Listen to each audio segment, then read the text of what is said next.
नमस्कार, स्वागत आप सभी का। हमर छत्तीसगढ़ देख रहे हैं आप। आपके साथ मैं हूं पुनीत मिश्रा। नमस्कार, मैं हूं आशीष त्रिपाठी। आपके साथ करेंगे शुरुआत खबरों के इस वक्त की बड़ी खबर से। छत्तीसगढ़ के गठन को आज 23 साल पूरे हो गए हैं। गौरतलब यह है कि एक तरफ लोकतंत्र का महापर्व चुनाव चल रहा है तो दूसरी तरफ राज्य के गठन का जश्न भी रहेगा, लेकिन चुनावी साल में ये जो भव्यता है वो कुछ प्रभावित नजर आ रही है पुनीत। बिल्कुल, क्योंकि राज्य में कोई बड़ा आयोजन, सांस्कृतिक कार्यक्रम भी नहीं हो रहा है। आचार संहिता के चलते ही सभी शासकीय दफ्तरों को जरूर उसकी साज सज्जा की गई है, रोशनी से कह सकते हैं कि नहला दिया गया है, लेकिन भव्य आयोजन जो हर साल होते आए थे वो इस बार नहीं देखने वाले हैं।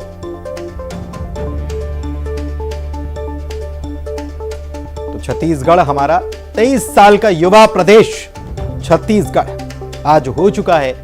स्थापना दिवस आज छत्तीसगढ़ का है, लेकिन चुनाव के चलते जश्न उस स्तर का नहीं होने वाला। बड़े सांस्कृतिक कार्यक्रम जो हर साल आयोजित होते थे वो जरूर नहीं होंगे, लेकिन सरकारी दफ्तरों को खास तौर पर उनकी सजावट की गई है, रोशनी से उन्हें सजाया गया है। और प्रधानमंत्री नरेंद्र मोदी ने छत्तीसगढ़ के स्थापना दिवस पर प्रदेशवासियों को बधाई दी है। कहा है कि छत्तीसगढ़ के अपने सभी भाई बहनों को राज्य के स्थापना दिवस की ढेरों शुभकामनाएं। यहाँ के लोगों की जीवंतता इसे एक विशेष राज्य बनाती है। इस राज्य की संस्कृति को समृद्ध बनाने में हमारे आदिवासी समुदायों का बहुत अहम योगदान है। प्रदेश की गौरवशाली परंपरा और सांस्कृतिक विरासत हर किसी को अपनी ओर आकर्षित करती है। मैं प्राकृतिक और सांस्कृतिक वैभव से परिपूर्ण छत्तीसगढ़ के उज्जवल भविष्य की कामना करता हूं।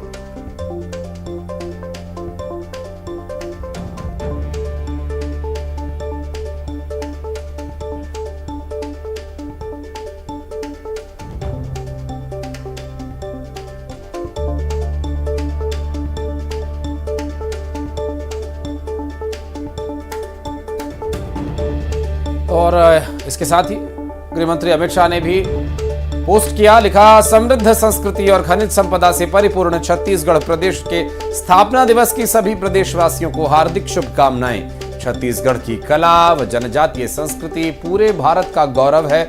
मोदी जी के नेतृत्व में भाजपा इस प्रदेश के विकास और यहाँ के लोगों की खुशहाली और कल्याण के लिए संकल्पित है।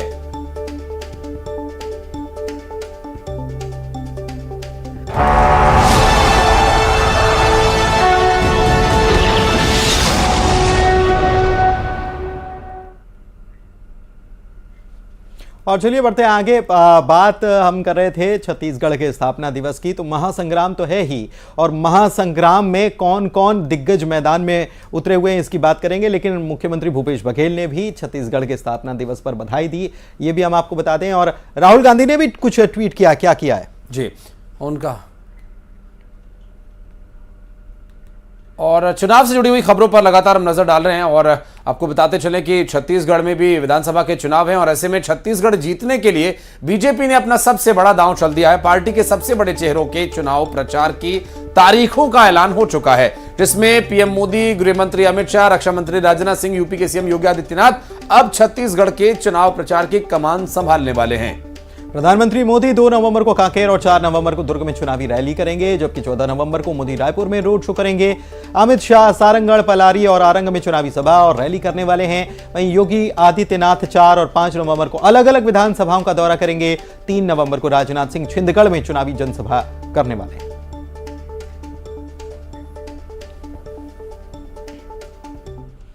और चलिए बढ़ते आगे। बस्तर की 12 सीटों पर 7 अक्टूबर को मतदान है। बस्तर की बाजी जीतने के लिए कांग्रेस ने पूरी ताकत लगा दी है और सीएम भूपेश बघेल खुद 2 दिनों से बस्तर में ही चुनाव प्रचार में लगे हुए हैं। सीएम ने नारायणपुर के भनपुरी, बस्तर विधानसभा और चित्रकोट के कुरेंगा में जनसभाएं की और आज की बात करें तो सुकमा के दौरे पर भी रहेंगे और यहां भी चुनावी जनसभाओं को संबोधित करेंगे। पार्टी प्रत्याशियों के पक्ष में वोट करने की अपील जनता से करते नजर आएंगे। भूपेश बघेल विधानसभा चुनाव छत्तीसगढ़ के प्रचार के दौरे पर हैं।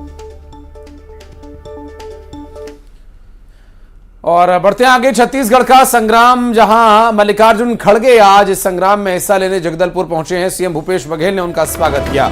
चुनावी सभा को संबोधित करने के लिए महासमुंद के लिए रवाना हुए और क्या कुछ आगे कार्यक्रम रहेगा इस पर डिटेल्स आगे आप तक पहुंचाएंगे। फिलहाल आपको बता दें कि सीएम भूपेश बघेल ने एयरपोर्ट पर उनका स्वागत किया।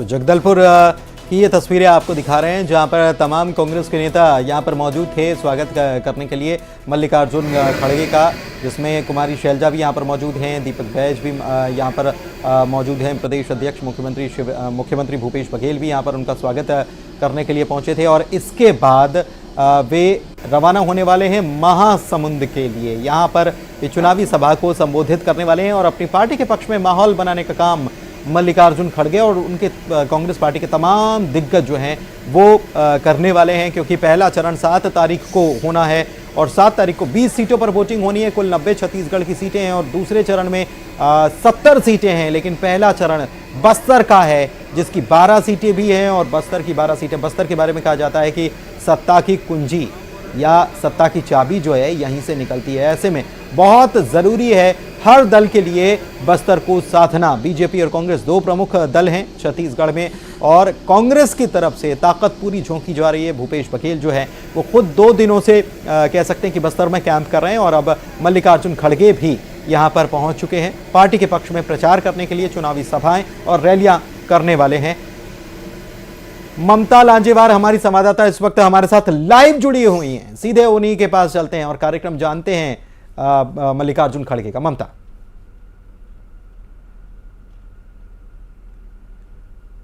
जगदलपुर पहुंचे हैं और वहां से फिर सुकमा जाएंगे और सुकमा में सभा जो है वो करेंगे। और दूसरी तरफ अगर हम बात करें तो सुकमा के बाद में वो महासमुंद जाएंगे और वहां पर सभा लेंगे।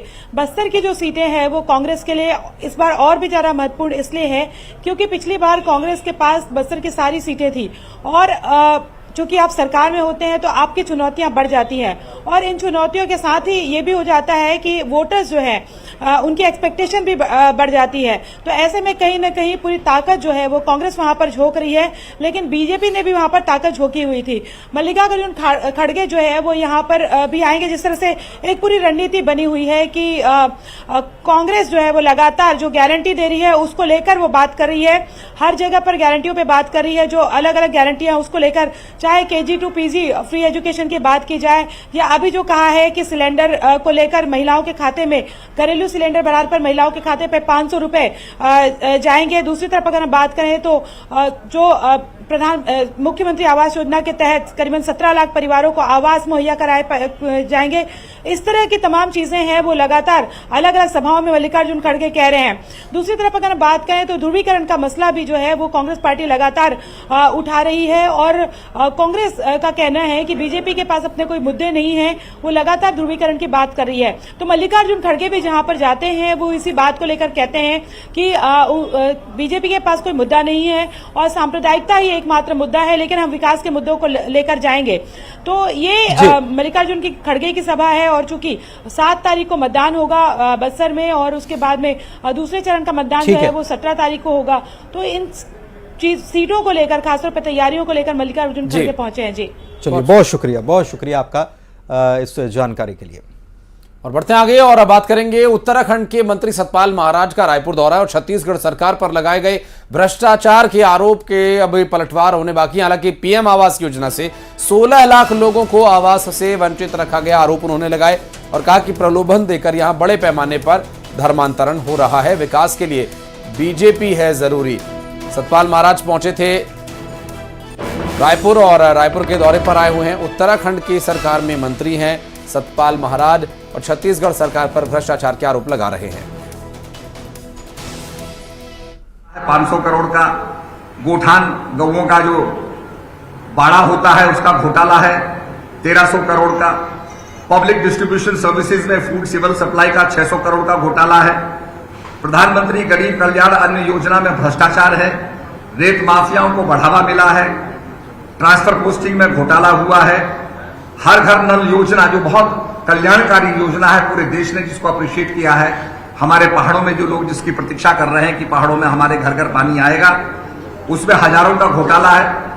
और आपने नए सोर्स को टैप नहीं किया बल्कि पुराने सोर्स में ही और नलके जोड़ दिए, तो पानी कहां से आएगा?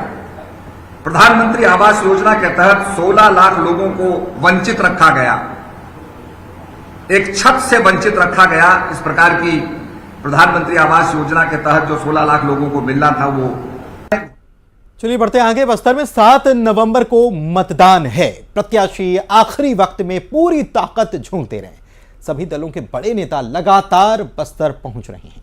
क्या है बस्तर का चुनावी माहौल, यह जानने के लिए न्यूज 18 ने कांग्रेस प्रदेश अध्यक्ष दीपक बैज से खास बातचीत की।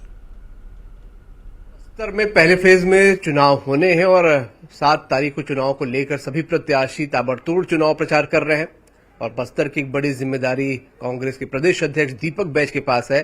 प्रदेश के साथ साथ अपनी विधानसभा में भी लगातार दौरे कर रहे हैं। हमारे साथ मौजूद हैं, लगातार दौरे कर रहे हैं। क्या रिस्पांस आ रहा है, क्या समझ आ रहा है? देखिए, पहला फेज में 20 सीट का चुनाव होना है छत्तीसगढ़ में और बस्तर में 12 सीट है और हम लोग लगातार क्षेत्र में जा रहे हैं। जनता का रुझान अच्छा है, कार्यकर्ता मेहनत कर रहे हैं। हम बस्तर का 12 से 12 सीट भी जीतेंगे और जनता का रुझान बहुत अच्छा है कांग्रेस के प्रति।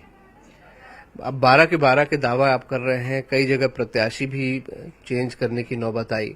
क्यों ऐसा लग रहा है कि 12 के 12 आप लोग जीतेंगे? क्या ऐसे मुद्दे हैं जिसकी वजह से लग रहा है कि ये फिर से क्लीन स्वीप की नौबत आएगी? देखिए क्या है, देखिए हमारी सरकार ने 5 साल काम किए, मुख्यमंत्री भूपेश बघेल ने 5 साल काम किए। छत्तीसगढ़ की जनता, बस्तर के लिए बेहतर काम हुआ है। सरकार ने अच्छा काम किए। अगर कहीं लगा कि हमारे एमएलएस के खिलाफ कहीं एंटी इनकम्बेंसी है या थोड़ी नाराजगी है कार्यकर्ता या जनता में, तो आला कमान ने प्रत्याशी बदल दिए। ये बड़ा निर्णय है। दूसरी चीज, जो हमारी सरकार के कामों को लेकर, योजनाओं को लेकर जो हम लोगों ने 5 साल काम किए, उनको लेकर जनता के बीच जा रहे हैं और आने वाला समय में हम कितना बेहतर, जब हमारी सरकार बनेगी, हम कितना बेहतर हम कर सकते हैं, हमारी सरकार कितना बेहतर काम कर सकती है, इन मुद्दों को लेकर हम जनता के बीच जा रहे हैं। तो इसका कहीं ना कहीं बहुत अच्छा रिस्पांस मिल रहा है। हम लोगों ने अच्छा काम किया, उसका भी रिस्पांस अच्छा है और आने वाला समय हम लोग क्या करने वाले हैं छत्तीसगढ़ और बस्तर के लिए, तो उसका भी रिस्पांस बहुत अच्छा आ रहा है। अगर बस्तर की बात करें तो बस्तर में जो विपक्षी दल है लगातार धर्मांतरण या फिर युवाओं को लेकर मुद्दे उठा रहा है, उस पर घेर रहा है, उसको कैसे काउंटर कर रहे हैं आप जा रहे हैं? देखिए क्या, भारतीय जनता पार्टी पास कोई मुद्दा है नहीं, तो ये कभी तो सरकार के ऊपर भ्रष्टाचार का आरोप बिना तथ्य के, दूसरा रोजगार पे, तीसरा धर्मांतरण पे। देखिए, मैं तो धर्मांतरण पे सीधा सीधा कहता हूं, जितना भी धर्मांतरण हुआ, जितने भी चर्चे बने, भारतीय जनता पार्टी के शासन में बना है, नंबर 1। नंबर 2, ये बस्तर में यहाँ की माहौल को ये लोग शांत होना देना नहीं चाहते, बस्तर को अशांत करना चाहते हैं। भारतीय जनता पार्टी का ये बहुत बड़ी साजिश है, इसको जनता समझ रही है। आपके अपने एरिया में भी मौजूदा विधायक की टिकट कटी है, उनका कितना सहयोग मिल रहा है? देखिए, सब लोग मिलकर काम कर रहे हैं। जो भी अलग आलाकमान ने निर्णय लिया, सबको स्वीकार है। सभी हमारे तमाम कांग्रेस के बड़े नेता, चाहे मेरा क्षेत्र हो या बाकी का क्षेत्र हो, सब लोग अगर कुछ 1-2 जगह को छोड़ दें तो सभी लोगों ने मिलकर काम कर रहे हैं। हमारा मकसद है छत्तीसगढ़ में सरकार बनाए, सरकार बनेगी, फिर गांव, गरीब जनता, युवाओं के लिए काम करेगी। क्या कोई फिगर सोचा है कहां तक छत्तीसगढ़ में फिगर फिर पा पाएंगे? इस समय तो जिस तरह से हमारी सरकार ने काम किया, 5 साल मुख्यमंत्री भूपेश बघेल ने काम किया, पिछले समय 68 सीट जीत कर आए थे, 68। इस समय हम लोग का टारगेट है 75। मुझे लगता है कि अगर यही स्थिति चलता रहा तो 75 प्लस भी हम जाएंगे। तो ये हमारे साथ थे दीपक बैज जी, और अपने चुनाव के साथ साथ प्रदेश की भी जिम्मेदारी है, इसलिए तमाम विषयों पर खुलकर उन्होंने बात की। क्या क्या जो मुद्दे यहाँ पर चल रहे हैं, इन मुद्दों का किस तरीके से कांग्रेस जवाब देगी, ये चीजें भी यहाँ पर वो देख रहे हैं और जवाब लगातार दे रहे हैं। कैमरामैन इमरान के साथ अभिषेक शुक्ल, न्यूज 18 बस्तर। और जांजगीर चांपा में कांग्रेस को बड़ा झटका उस वक्त लगा जब गोरेलाल बर्मन ने कांग्रेस छोड़ जेसीसीजे को ज्वाइन कर लिया। जनता कांग्रेस छत्तीसगढ़ जोगी ज्वाइन करने के बाद उन्होंने कहा, एक पत्र लिखा, दरअसल उस पत्र में उन्होंने अपने द्वारा गाए हुए गाने को कांग्रेस पार्टी को इस्तेमाल करने से मना किया है। पार्टी में रहते हुए दरअसल उन्होंने निःशुल्क गाना गाया था कांग्रेस के लिए, लोक गायन के लिए। पूरे छत्तीसगढ़ में गोरेलाल मशहूर हैं, चर्चित और जाने पहचाने चेहरे। लेकिन अब जब उन्होंने जेसीसीजे ज्वाइन कर ली है तो वो कह रहे हैं कि मैंने जो गाना आपके लिए निःशुल्क गाया था उसे अब आप बंद कर दीजिए। बागी होकर जेसीसीजे का दामन गोरेलाल बर्मन ने थामा है।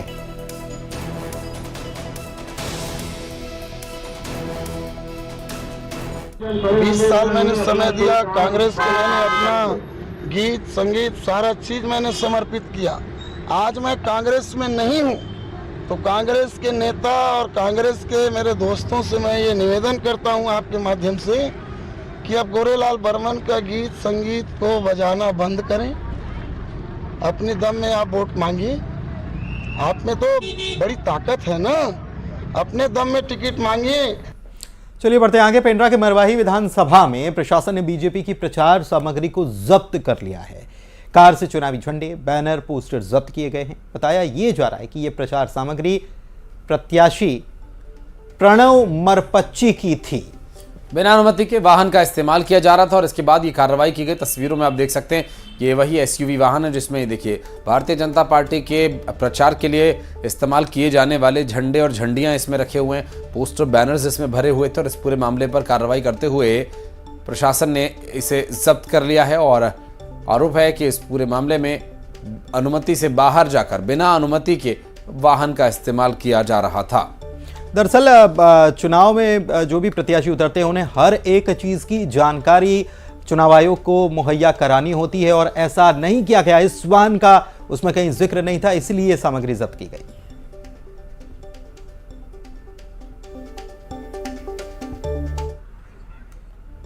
और छत्तीसगढ़ में आज से धान खरीदी प्रति एकड़ 20 क्विंटल होगी और खरीदी 125 लाख टन तक निर्धारित की गई है। इसका लक्ष्य लेकर चल रही है प्रशासन की टीम और धान खरीदी का